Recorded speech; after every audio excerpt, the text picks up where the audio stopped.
Hello, hello. Thank you for checking in. It is Tuesday, terrible Tuesday. Great to see everybody. Woo-hoo. Hope you had a good weekend. And sorry I missed you yesterday. Laura was right. She was right. Hello. Thank you for checking in. There's YouTube. I'm so startled by noises still. There's less startling because there's less noises where I live now. But still, just as startled as I used to be by any noise. but yeah, Linda was right. I did have an opportunity that I had to race out of the house for some more free stuff. I've got some awesome stuff from Maggie's room. I got 3 mirrors and a little end table, and I've got 2 chairs, and I got some kitchen stuff. Got a whole bunch of good stuff. So, in fact, you can see that's painting central. Those are the things that I've got a drop cloth down, and I got everything that I've done 1 coat, and I've got several more coats to go to have everything painted.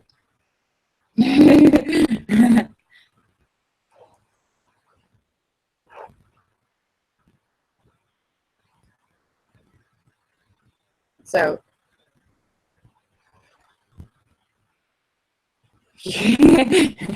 and hi Sturgis, hi everybody, thanks for checking in.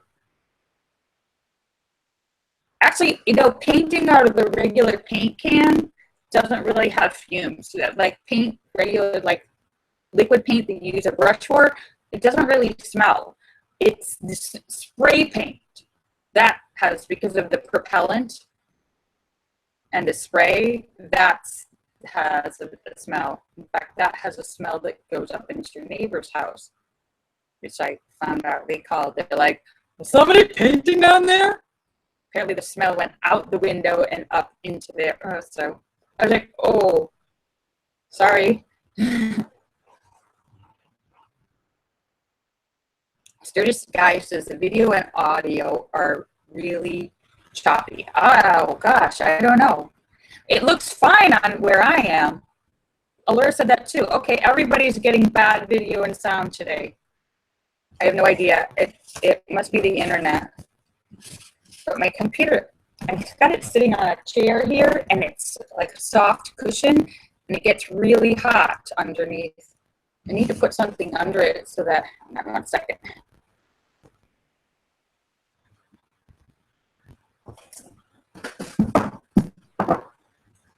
I'm gonna lift this up because it gets too hot. I've noticed that because the cushion is squishy. All right. Maybe that's causing the fan to make more noise that you're hearing.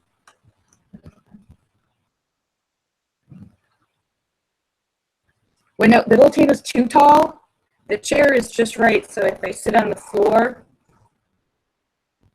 it's not. Yeah, the table's like, so then it'd be here.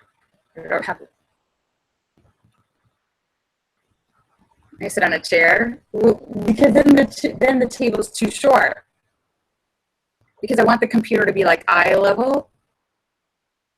Because otherwise, the camera's looking up, and that's never a good angle.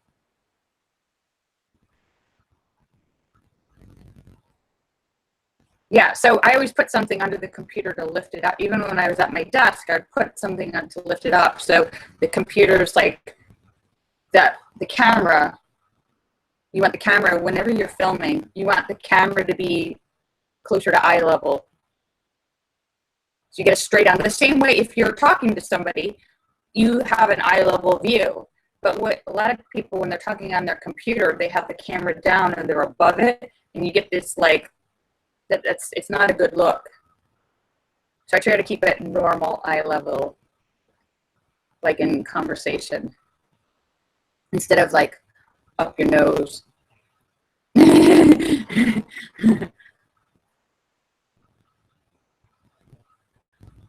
But yeah, and so Maggie's moving in on Sunday, and I've now got the desk is done. I've got over the weekend. I got 2 really nice chairs, and then I got yesterday a bunch of stuff. So I know I said I was going to give you the tour last week, but I think by the end of this week, before she moves in, I'm going to say Friday. I'm going to say Friday to give a tour, because I want this stuff that I'm painting now, I want to finish painting it and then put it in place. And I made a whole bunch of really nice pillows for the sofa. David Jones says, does she know that you're completely insane? No, of course not. Why would I tell anyone that? That's just a need to know basis.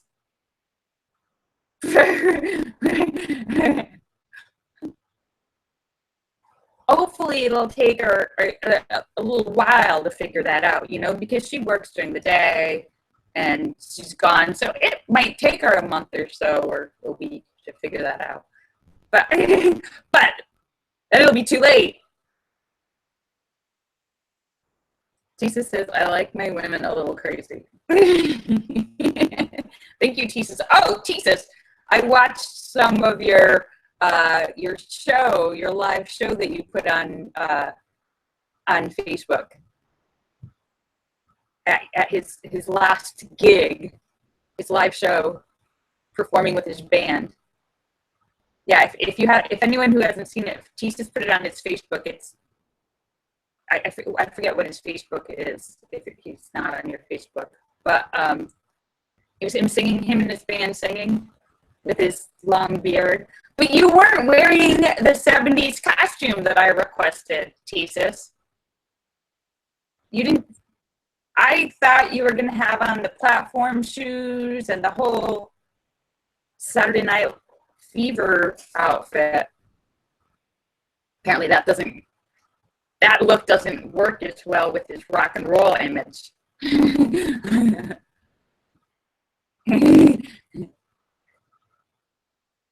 Hi, Wing Doggy. Indeed, David Jones says he repaired it. Oh, and Sam says, is this in a cup? Actually, Sam, this is one of the things I got yesterday for free. Not only did I get the mirror, but I got some fancy dishes. This is one piece of Wedgwood fine china, fancy china, hand painted, made in England. So I was like, woo, Wedgwood, fine china. So I put it here.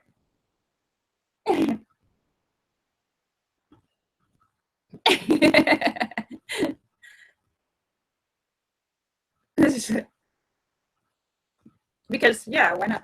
And I got a couple lamps too, so I actually have to clean them and get new. I didn't like the covers. The shades were all kind of grungy, so I have to get new shades. But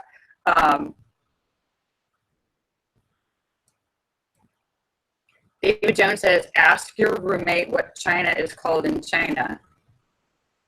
I think it's probably called plates or dishware. I'm going to guess.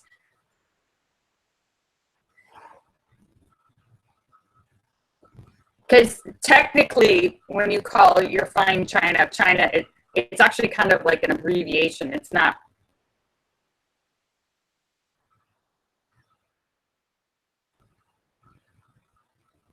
Porcelain. Yeah. But that's what we call it now. The same way we call it Kleenex. When you have a tissue, you call it a Kleenex. But Kleenex isn't really the thing. Kleenex is actually a brand name. It's Kleenex brand tissues. But we don't say tissue. Most of the time you say, I need a Kleenex. And also same with Band-Aids. Band-Aid is the brand name. Band-Aid brand Band-Aids. But we call Band-Aids Band-Aids.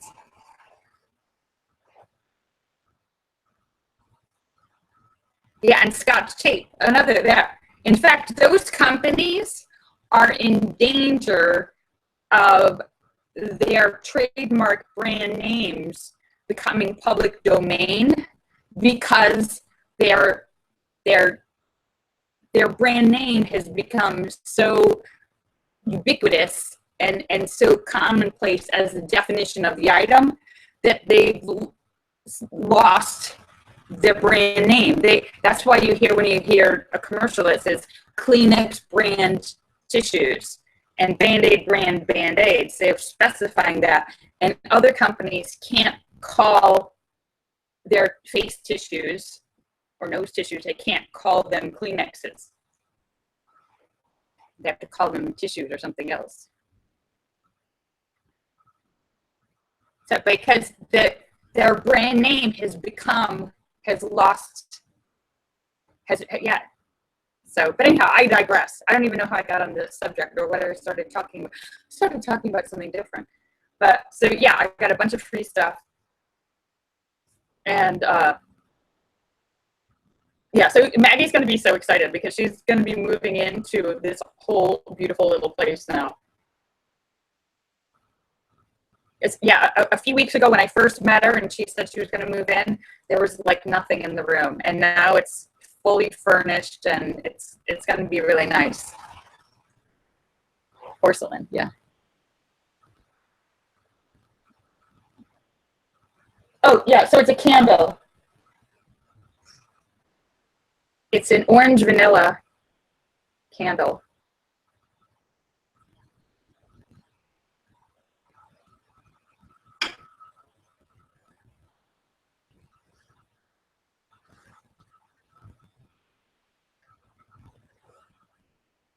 But yeah, and I've made a pile of awesome pillows.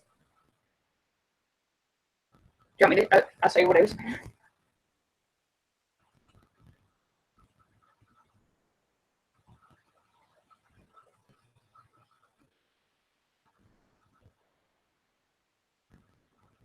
There's more than one here, but I'll show you. This one, I don't know if you can tell. This is like, it feels like suede. It's a fabric that feels like suede. And you can see the texture, and it's a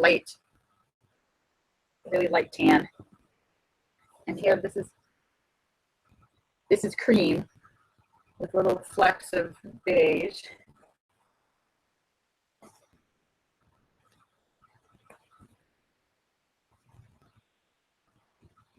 And this is cream with little flecks of beige.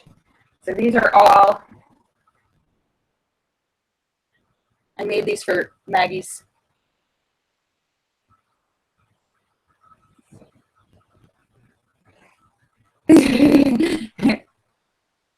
I made like 10 of them, but I wasn't just showing you the different colors. But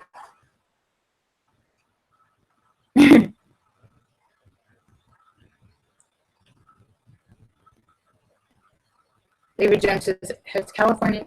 I'm not sure. I don't know. Did something happen in the recent days?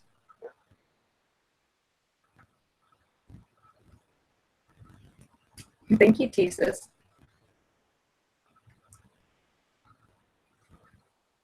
Yeah, so yeah, Maggie's gonna have an awesome room.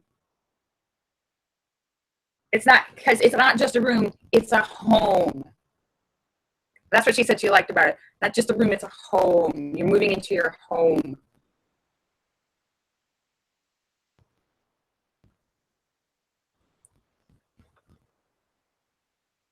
Sam says he wants me to make him a pillow too.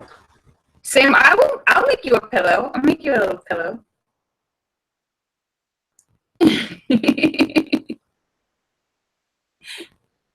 Let's see, what are your colors?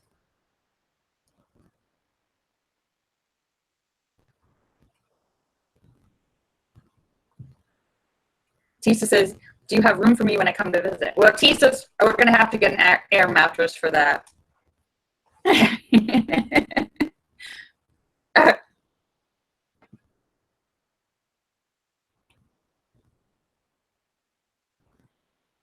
Yeah, I stuffed him. The last thing that needs to be done is, how do you make a pillow? It's just a square. But, so you turn it on inside out and you sew it around, but you leave a little opening because then you turn it inside out so that it's an empty pillow. And then you stuff it with cotton, and then you have to hand sew the little parts. So you use the machine for all this, and this part, then you hand sew the little. That's all I have left to do.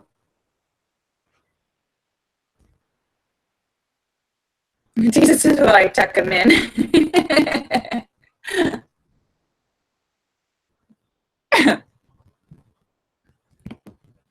Celery green. Oh, Sam, send me a picture.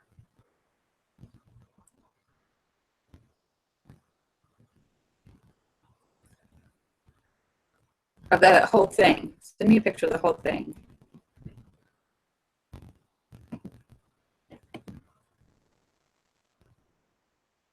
Tesis wants me to read him a bedtime story. I don't think you actually want a bedtime story, Tesis. Tesis doesn't even want the air mattress. Tesis is like, I hate for you to go to the expense of buying an air mattress. I can sleep in your bed with you. I promise I won't be bothered by your snoring.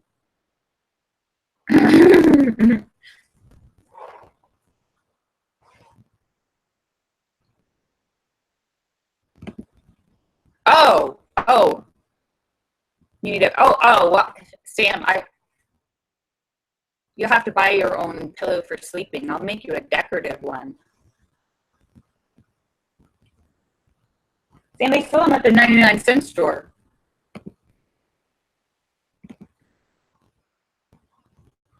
Oh yeah, and Roger Moore, the original James Bond, has died. He was 89, had a short battle with cancer, which is what killed him. But by the time you get to 89, there's so many different things that can kill you. I just saw an amazing video interview yesterday. Can't remember if I tweeted it or not. A guy, I believe he's in England. He was a doctor, 105 years old. 105. Completely with it, able to, move, walk, get around, talk. Still, he's not allowed to actually treat patients anymore, but he still has some, because he has patients that come and talk to him and chat and everything. But he's still feathers.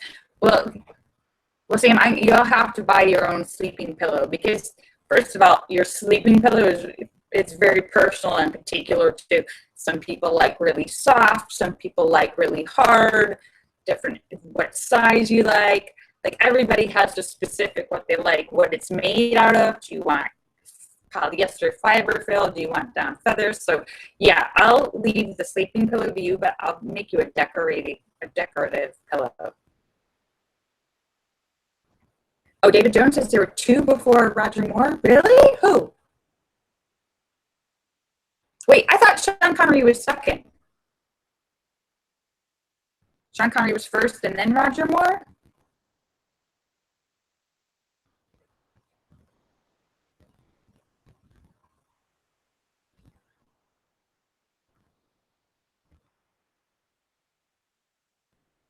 Wait, I thought George Lazenby was after both of those. I know George Lazenby, but I thought I actually know him. Had dinner with him. And I've taken pictures with him. But I thought it went Roger Moore, Sean Connery, then George Lazenby.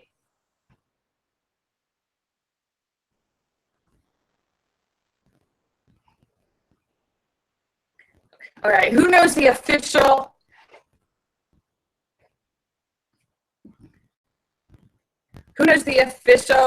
order of James Bond actors from beginning to end? From the start. George Lazenby, and then there was there was another guy that did a couple that did like 2, and then Pierce Brosnan.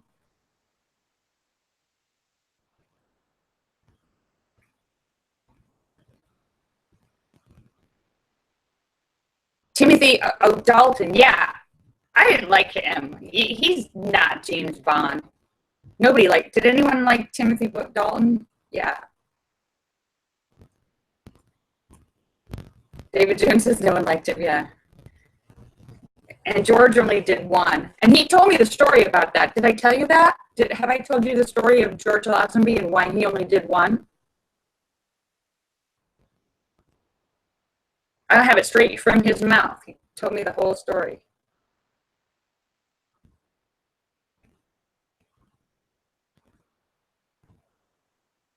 But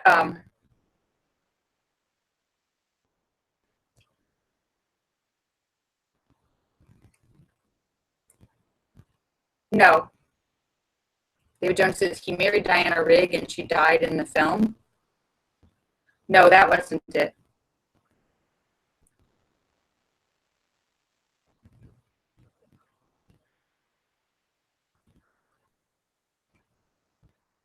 No, George Lazenby was just a model.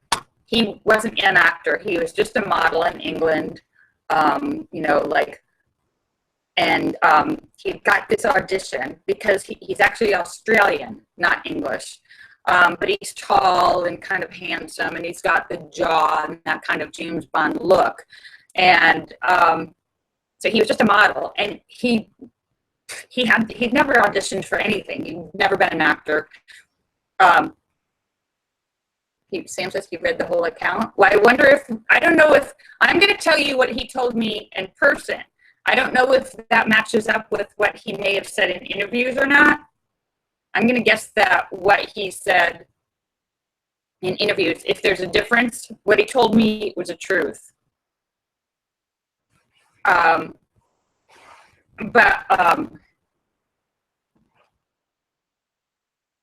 Yeah, this is the George Lazenby story.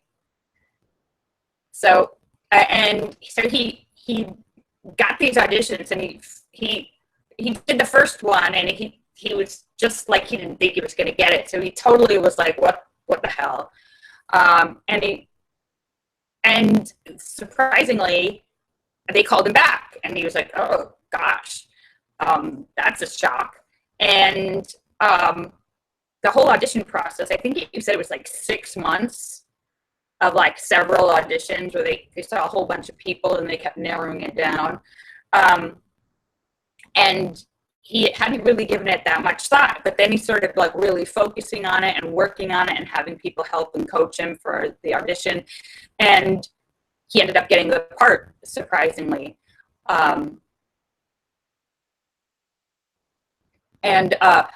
So he got it and he did it, but he really didn't have like an understanding of like how crazy and overwhelming things would be as far as the publicity and the like work, like that suddenly he went from being, you know, nobody knows who you are to like the whole world was like crashing in on him and he was under a microscope and he kind of freaked out.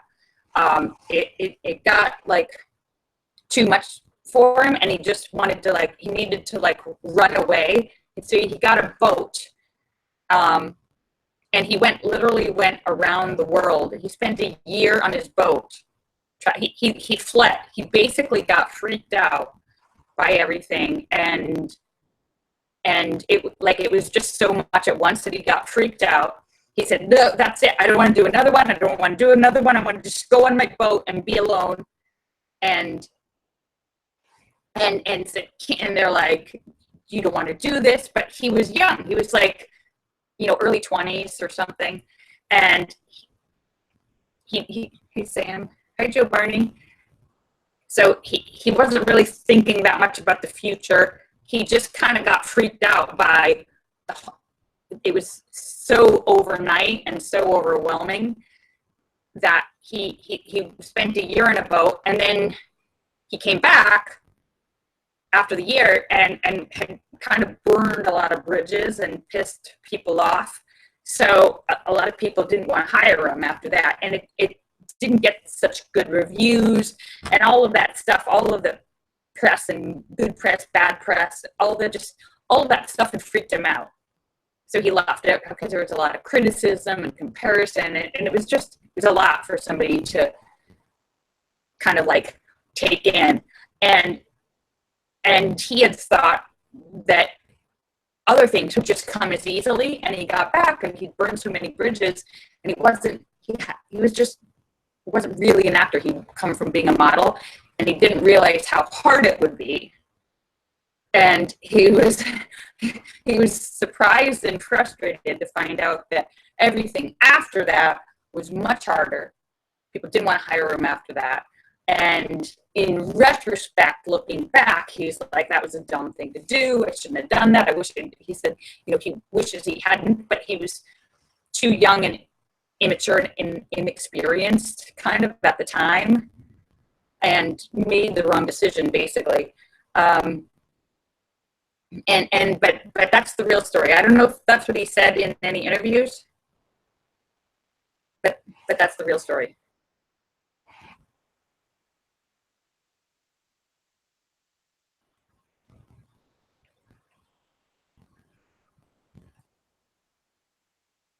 Hi, Joe Barney. So, oh my goodness, it's already 5:49. So yeah, I don't know what he said in interviews, if he said the same thing. He might have made it sound a little better in interviews. I don't know. I have no idea. But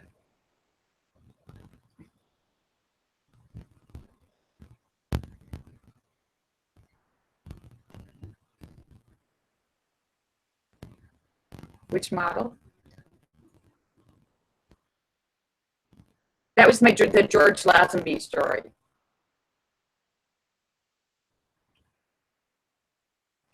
So yeah, it was. Anyhow,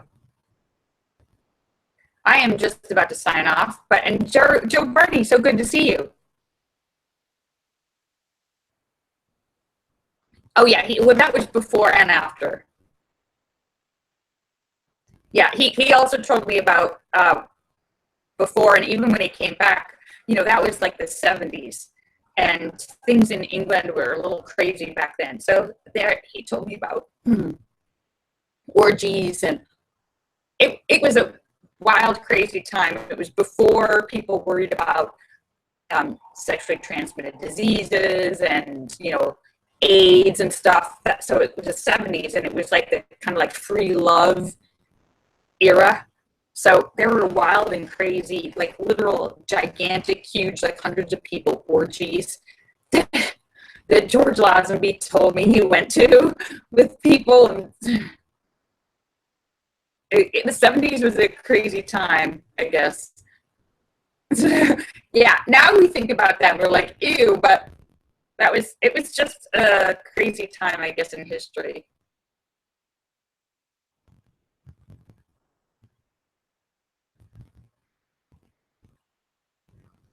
So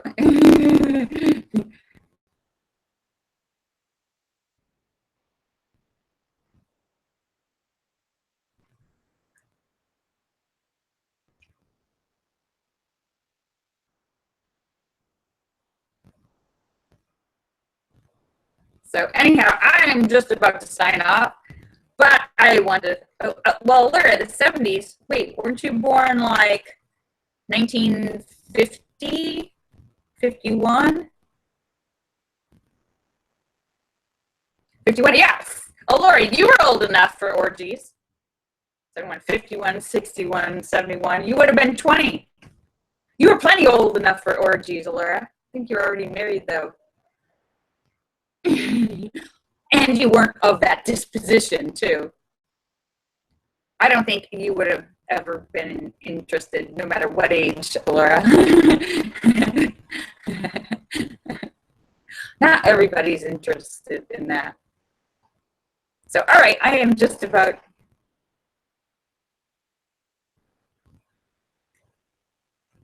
I'm just about to sign off.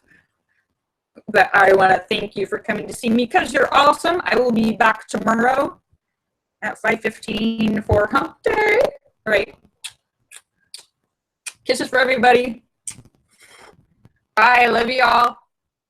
Bye, Joe Barney. Bye. Oh, gosh. And prayers to everyone in England. They had that huge explosion yesterday. And like, I think like 20 people, there was an explosion at Ariana Grande's concert. Like 21 people have been killed so far and more injured. But 22, yeah. All right. Bye. I love you guys. Bye.